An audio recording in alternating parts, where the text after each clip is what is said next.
Écoutez, il faut presque ici parler recettes de cuisine. Je crois que mon expérience me dit qu'il n'y a pas une méthode standard et bien constituée qui peut conduire à cela.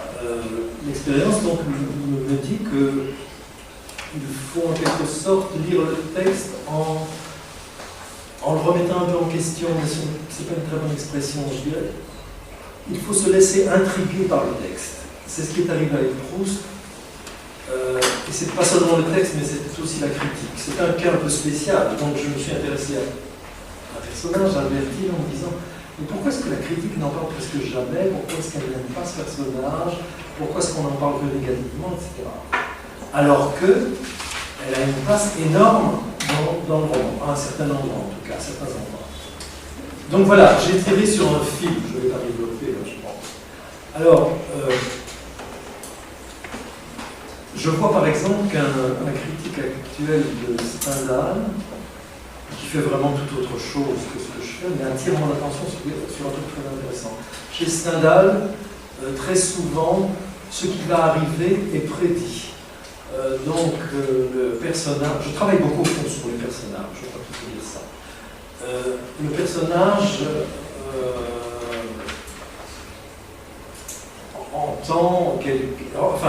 perçoit un présage de ce qui va lui arriver.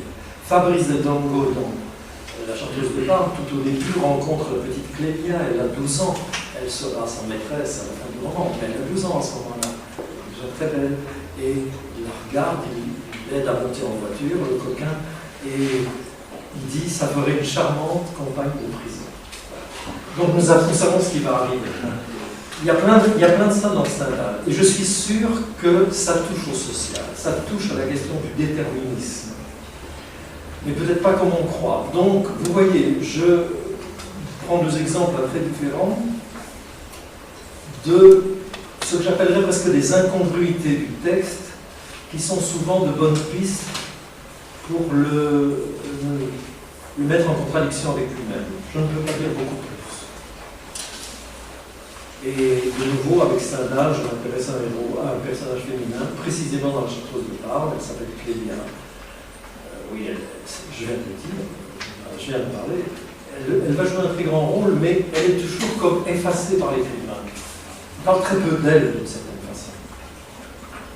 Et ça me paraît cacher quelque chose.